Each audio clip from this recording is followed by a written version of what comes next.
the spark. The smell of garlic and onions, rich and pungent, filled the kitchen, clinging to the air like an invisible, delicious fog.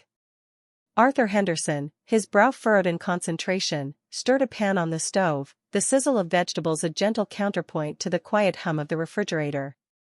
At 55, he moved with a practiced economy, each gesture deliberate, a testament to years spent mastering the small, comforting rituals of domesticity. He was preparing a simple dinner, as he often did, a quiet anchor in the day's unpredictable currents. Sarah Miller, freshly 18 and radiating a vibrant, restless energy, watched him from her perch on the kitchen counter.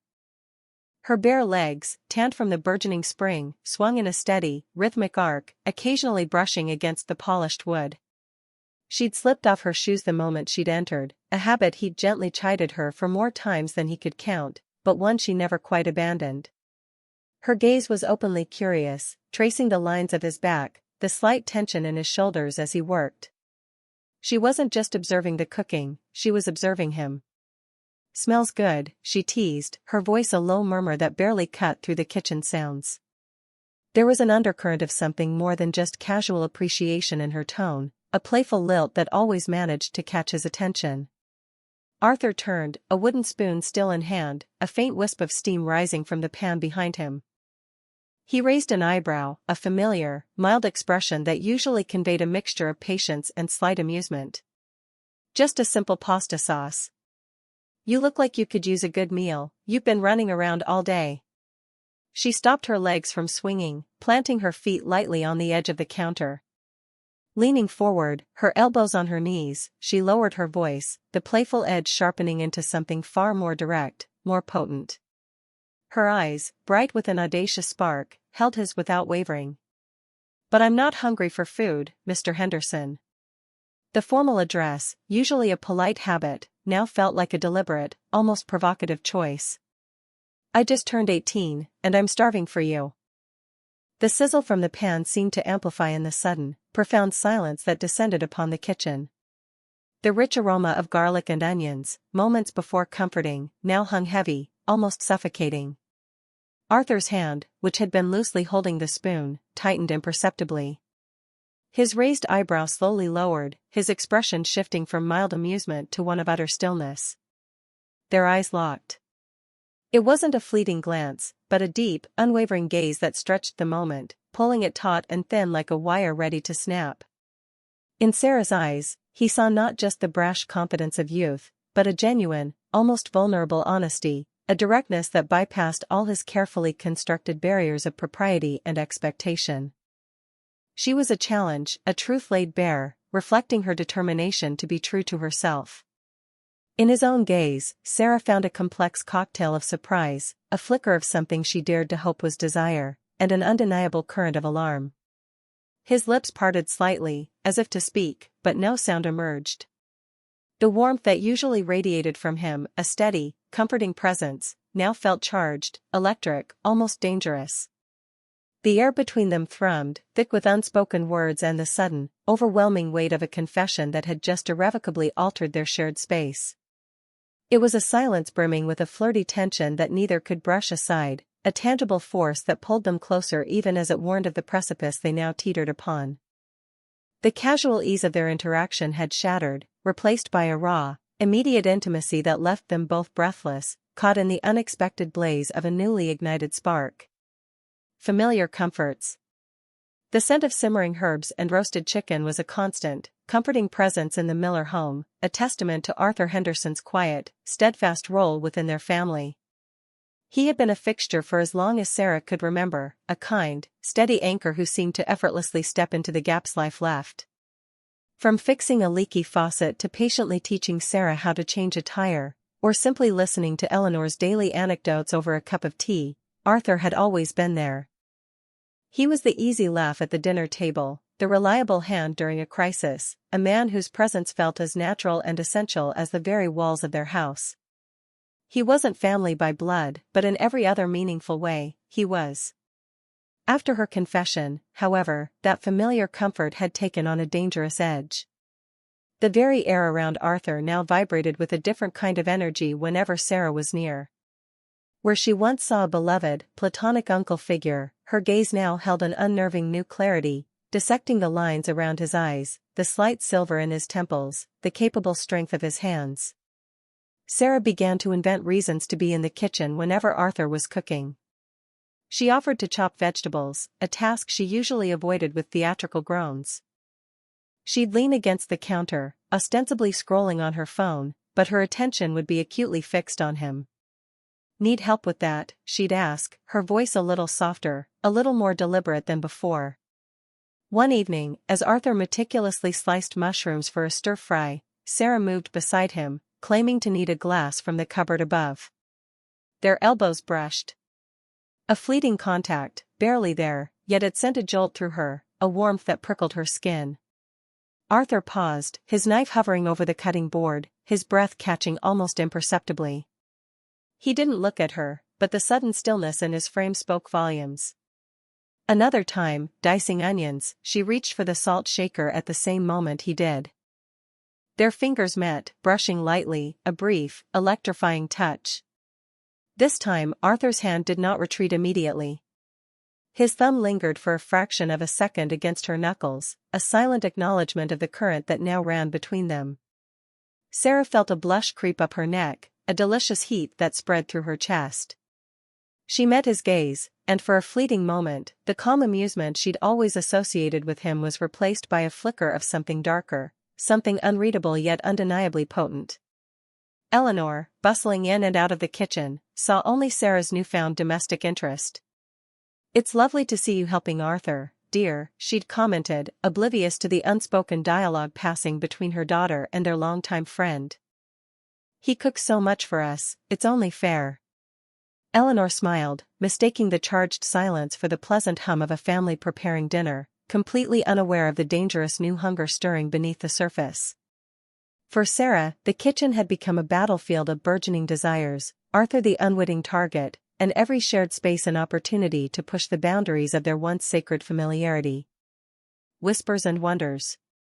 The ghost of charred garlic and sweet onions still perfumed the air, a spectral echo of last night's audacious moment. Sarah lay in bed, the moon drawing skeletal shadows across her ceiling, but sleep remained a distant shore.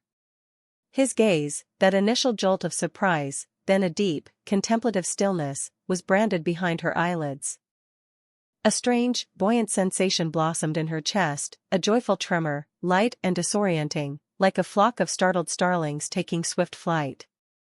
This wasn't the ephemeral thrill of a teenage crush, it felt profoundly ingrained, an ancient awakening. Yet, a cold current seemed to penetrate the warmth. A small, sharp voice began to unravel the edges of her burgeoning joy. "Is this truly all right?" it whispered, insistent. The question, deceptively simple, pricked her conscience. He was Arthur, a man who had always been a steadfast, comforting presence, a fixture at family gatherings, his laugh a resonant undercurrent of quiet strength. And she, scarcely past girlhood. The world, she knew, would brand it a scandal. It would be wrong, unseemly, perhaps even reckless. Still, her heart, defiantly, vibrantly, pulsed with an undeniable magnetism, whispering back, yes. Absolutely yes. That rebellious affirmation brought a flush to her cheeks, a thrill interwoven with a nervous shiver. Downstairs, Arthur Henderson stirred his morning coffee with uncharacteristic vehemence, the spoons clinking against the ceramic almost aggressive. Sarah's words, bold and unexpected, had lodged themselves firmly in his mind, resisting all attempts at dislodgement. He'd tried to rationalize it, to dismiss it as youthful impetuousness, a momentary flight of fancy. But the memory of her direct, earnest eyes carried a potent truth he couldn't gainsay. Later that afternoon, as he tidied the unruly rose bushes in the garden, his hands deftly pruning away dead blooms, Sarah emerged from the house. She was a splash of vibrant color against the muted autumn light, carrying a jug of iced tea.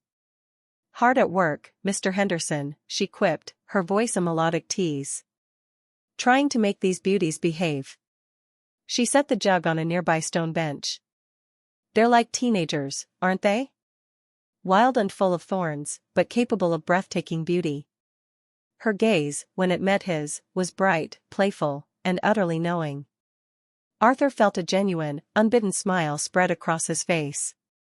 Her analogy, so perfectly apt, had blindsided him, and for a fleeting moment, the weight of his years and society's unspoken tenets vanished. He chuckled, a deep, rumbling sound that felt good to release. But then, as her smile broadened in response, a jolt of alarm shot through him. He caught himself, the smile quickly dissolving, his expression hardening into one of studied neutrality. His eyes darted away from hers, fixing instead on a distant cloud scudding across the pale sky.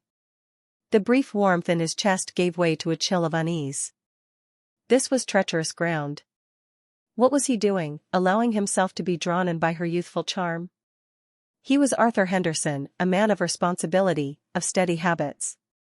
People knew him. What would they say? What would they think?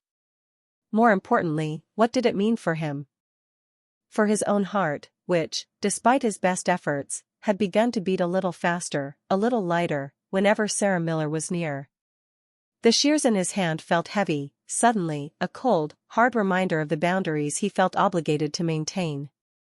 He cleared his throat, turning back to the roses with a renewed, almost desperate, focus. Yes, he mumbled, his voice rougher than intended.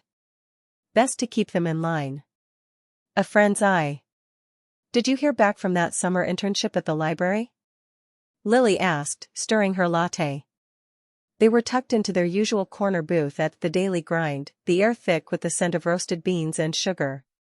Sarah, however, was less interested in her own ambitions than in dissecting the recent past. Not yet, Sarah mumbled, her gaze fixed on the steam rising from her untouched chamomile tea. But you know who I saw yesterday? Mr. Henderson. He was at the farmer's market, picking out. I think they were heirloom tomatoes. Lily's spoon paused mid-stir. She blinked. Mr. Henderson? Again? Sarah, this is the third time you brought him up this week.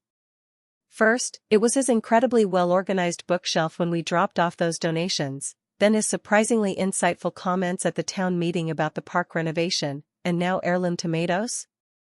A knowing smirk played on Lily's lips. What is it with you and this? Mr. Henderson? Sarah felt a telltale warmth creeping up her neck. She busied herself with rearranging the sugar packets on the table, trying to appear nonchalant. What do you mean? He's just around.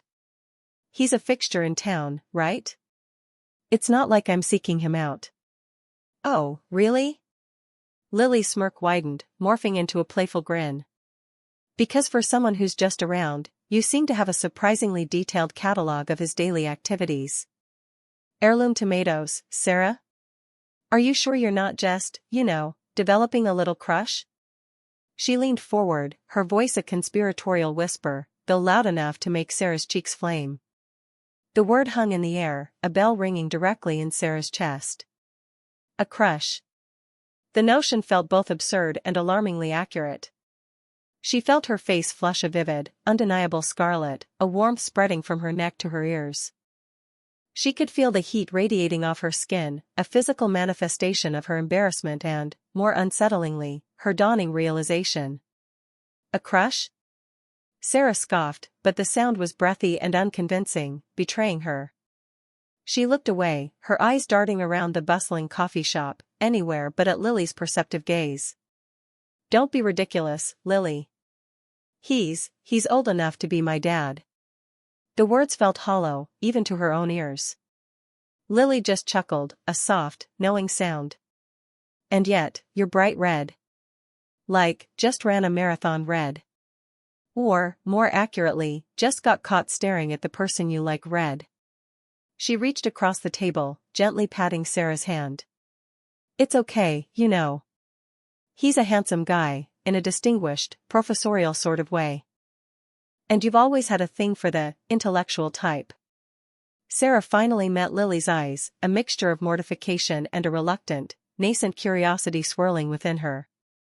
The blush intensified, painting her face a shade of crimson that confirmed every one of Lily's suspicions, not just to Lily, but to Sarah herself. Lily's teasing, while annoying, had prized open a door Sarah hadn't even realized was there, revealing a tangle of feelings she hadn't dared to acknowledge. It's not like that," Sarah mumbled, but even as she spoke, a tremor of excitement, laced with an undeniable tremor of fear, ran through her. Lily just smiled, a gentle, understanding smile, and took another sip of her latte, leaving Sarah to wrestle with the sudden, undeniable heat in her cheeks and the unsettling flutter in her stomach. The hesitant touch. The rain had started an hour ago, a steady, rhythmic drumming against the old farmhouse windows, turning the afternoon a muted silver.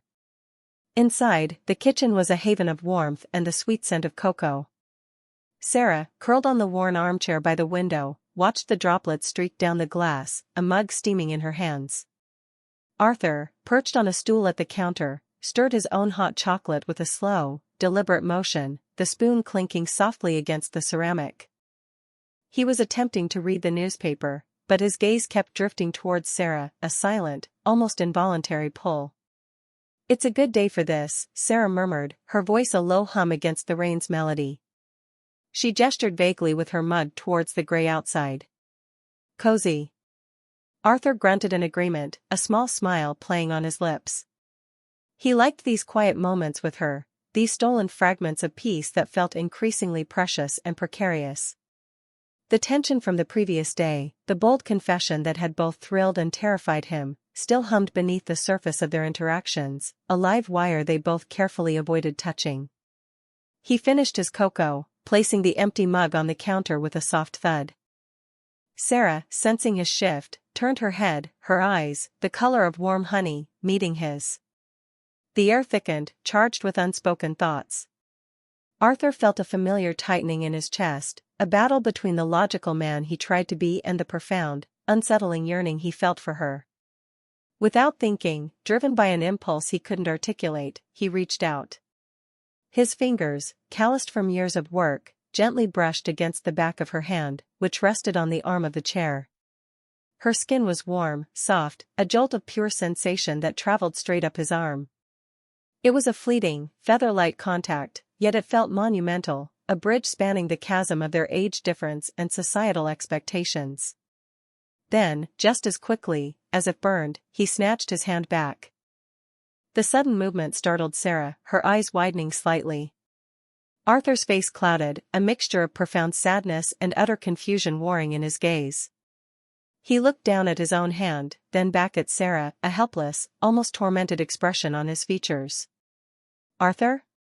Sarah's voice was soft, questioning, laced with a hint of concern. He shook his head, unable to articulate the whirlwind of emotions that had just swept through him. The touch had been so innocent, yet it had ignited a wildfire of desire and regret. He wanted to hold her hand, to intertwine his fingers with hers, to feel the comfort and connection he craved. But then the stark reality of their situation crashed down on him, the impossibility, the wrongness of it all, at least in the eyes of the world. His jaw tightened, a muscle jumping in his cheek. He looked away, out into the rainy afternoon, his eyes fixed on nothing in particular, his heart heavy with a sorrow he couldn't quite name. The silence that followed was no longer comfortable, it was thick with the weight of unfulfilled longing and the pain of a love that felt forbidden. A mother's gaze. The scent of Eleanor's lavender sachet, tucked into the linen closet, usually brought Sarah a sense of calm. Today, it only highlighted the tightness in her chest. Eleanor was kneading dough on the kitchen counter, her movements practiced and methodical, a quiet hum on her lips. Sarah, perched on a stool, traced patterns on the condensation of her iced tea glass, feeling the subtle shift in the air. "You've been spending an awful lot of time down at Mr. Henderson's, haven't you, dear?" Eleanor's voice was soft, almost conversational, but the question hung in the air, weighted with an unspoken curiosity.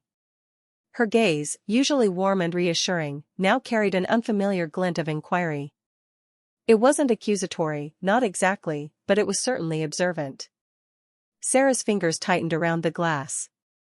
She felt a flush creep up her neck, a familiar warmth that always accompanied the thrill of Arthur's presence, but now it was tinged with something else, apprehension.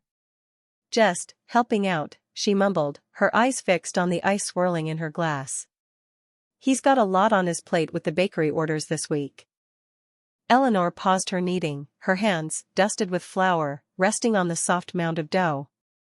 "Helping out," she repeated, her tone neither accepting nor challenging. "He has plenty of staff, doesn't he? And you've never been one for kitchen work, not really."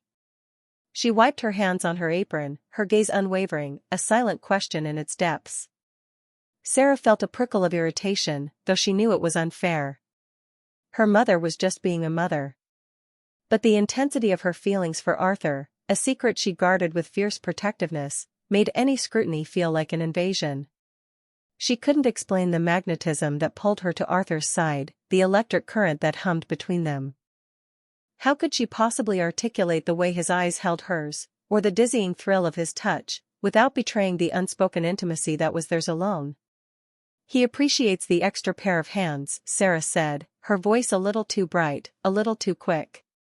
She tried to make eye contact, but her gaze kept skittering away, landing on the patterned wallpaper, the worn wooden table, anywhere but her mother's knowing eyes. "And it's nice to have something to do, you know? Away from here." Eleanor's lips pursed, a familiar sign of her thoughtful contemplation. "It's just a lot of time for helping out, Sarah.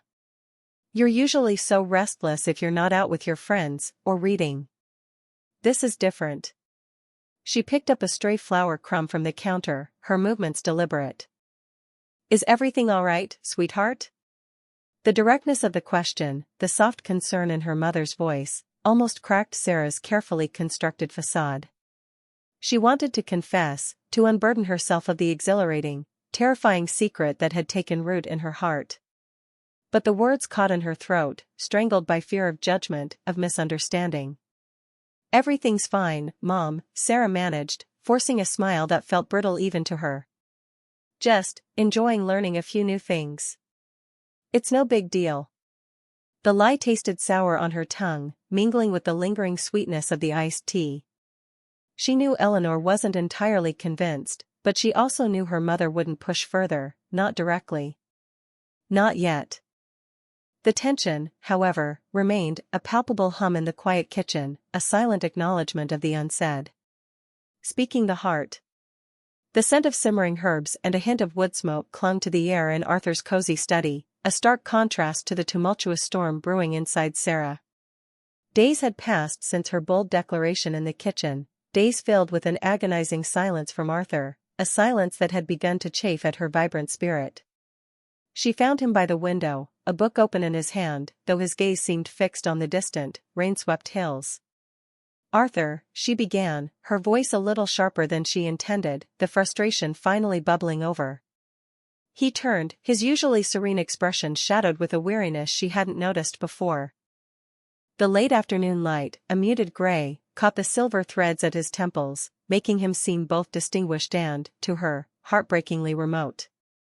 She walked towards him, her heart thumping against her ribs. "We can't just pretend that never happened," she said, her voice softer now, tinged with a raw vulnerability. "I know it was a lot. But I meant it. Every single word."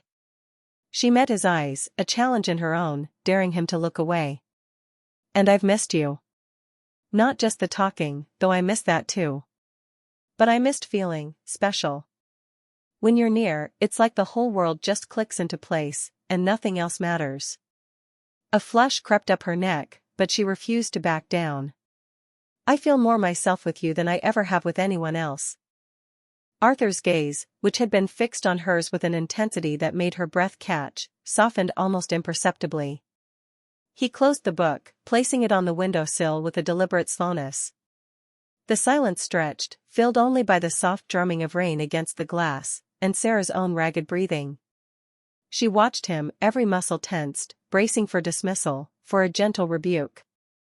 Then, he reached out, his hand hovering for a moment before gently cupping her cheek. His touch was warm, a jolt of electricity that dispelled the chill of the room. His thumb brushed lightly over her skin, and Sarah leaned into it, closing her eyes for a fleeting second. "Sarah," he began, his voice a low rumble, thick with emotion. "Do you think I haven't felt it too?" His eyes, a deep, captivating blue, searched hers, laying bare a complexity of feeling that mirrored her own. The way the air changes when you walk into a room. The way I find myself watching you, listening to your laughter, remembering things you said hours ago. He paused, a sigh escaping him. Yes, I care for you. More than I thought possible, more than I've allowed myself to admit, even to myself. A fragile hope blossomed in Sarah's chest, pushing back the lingering dread. But then, his brow furrowed, and his hand dropped from her face, though his gaze remained locked on hers. But Sarah, he continued, his voice heavy, the age difference, it's a chasm, not just a gap. It's a canyon that society, that logic, tells me is impossible to cross. I've lived a lifetime, my dear. You're just beginning yours. His voice was tinged with a profound sadness, a conflict that was palpable. I'm terrified of what this could mean, for both of us. For you. Paths forward. The scent of garlic and onions, now slightly subdued, still clung to the air, a domestic counterpoint to the raw, electric tension between them. Arthur, spatula still in hand, turned fully to face Sarah, his earlier composure utterly shattered. He cleared his throat, the sound rough and uncertain. Sarah, he began, his voice a low rumble, you can't just say things like that. Sarah slid off the counter, landing softly, her gaze unwavering. But I did, she replied, her voice steady, devoid of the earlier playful provocation. And I meant it. The brash confidence that had fueled her declaration now gave way to something more vulnerable, a slight tremor in her lower lip betraying the fierce honesty in her eyes.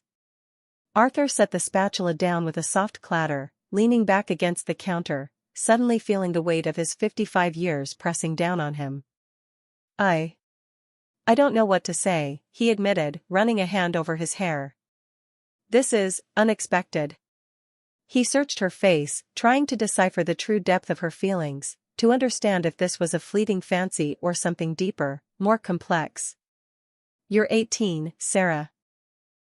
Well, you know how old I am. Age is just a number, Arthur, she countered, stepping closer, her hand lightly touching his arm. The contact sent a jolt through him, a warmth spreading through his veins that he hadn't felt in years. It's about how we feel, isn't it? He looked at her hand, then back into her earnest eyes. It's also about what's right, he murmured, the words tasting like ash in his mouth even as his heart clamored a different tune. About what society says, about so many things. He pulled away slightly, a deep sigh escaping him. I'm scared, Sarah. Scared of what this could mean. For both of us. Her touch lingered in the space between them. I'm scared too, she confessed, her voice barely a whisper now. Scared of feeling this way and doing nothing. Scared of regretting not finding out. She paused, her gaze dropping to the floor, then meeting his again, full of a newfound resolve. But I also hope, Arthur. I hope that maybe, just maybe, there's something here that's worth being scared for. The silence that followed was heavy, filled with unspoken anxieties and burgeoning desires. Arthur found himself unable to deny the truth in her words, or the potent pull he felt towards her. He'd tried to rationalize it away, to dismiss it as a momentary lapse in judgment, but the insistent thrum of his own affection had only grown stronger. He had to acknowledge it, for both their sakes. Our feelings are real, he finally said, the admission a fragile thing, yet firm. But they are incredibly complicated, Sarah. More complicated than either of us can probably imagine right now. He pushed off the counter, taking a step towards her, mirroring her earlier movement. If we're going to navigate this, we have to be completely honest with each other. About everything. No games, no assumptions. Sarah nodded, her eyes shining with a mixture of relief and trepidation. I promise, she breathed, her voice thick with emotion. And we take it slow, Arthur continued, his gaze unwavering. Very, very slow. We talk. We spend time together, openly. We explore this connection with caution and respect. He reached out, gently taking her hand, his thumb tracing the delicate lines of her palm. Do you understand? This isn't a quick decision, Sarah. This is a path we're considering, and it's one we walk together, one careful step at a time. She squeezed his hand, a small, hopeful smile gracing her lips. "I understand, Arthur. And I'm ready." A quiet understanding.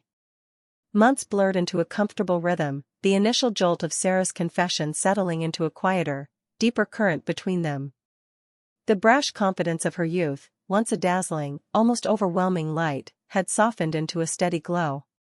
Arthur, for his part, had stopped trying to dissect and catalog his feelings, ceased attempting to rationalize away the warmth that bloomed in his chest whenever she was near. The age difference, once a looming barrier, had receded into the background, overshadowed by the undeniable connection that had formed. Now, the familiar, comforting aroma of garlic and onions once again permeated the air, a scent that had become synonymous with their shared evenings. Arthur stood at the stove, his movements fluid and practiced, stirring a rich, tomato-based sauce. The setting sun cast long shadows across the kitchen floor, painting the room in hues of amber and gold. Sarah was not perched on the counter tonight, a more subdued energy about her. Instead, she was seated at the sturdy wooden table, her chair drawn purposefully close to Arthur's. Close enough that the gentle hum of her presence was a constant, soothing undertone to his cooking. She wasn't swinging her legs or teasing him with provocative glances. Her gaze was soft, contented, resting on his profile as he focused on the simmering pot. A mug of steaming herbal tea sat before her, its fragrant steam rising lazily. "Need a taste tester?" she offered, her voice a low murmur, not demanding, but simply there. Arthur smiled, a relaxed, genuine curve of his lips that reached his eyes. "Almost. Give it another minute for the flavors to truly marry." He didn't turn fully to her, yet his awareness of her proximity was palpable, a quiet understanding that didn't require direct eye contact to confirm. He could feel the gentle heat radiating from her, a comforting anchor in the otherwise still evening. They had learned, over these past months, to navigate the unspoken. The initial raw honesty of her desire, and his subsequent struggle, had forged a path to something more profound. They had both, in their own ways, learned to listen not just to the clamor of external expectations, but to the quieter, persistent whispers of their own hearts. Arthur had shed the societal anxieties that had once plagued him, recognizing that happiness, in its truest form, often defied conventional wisdom.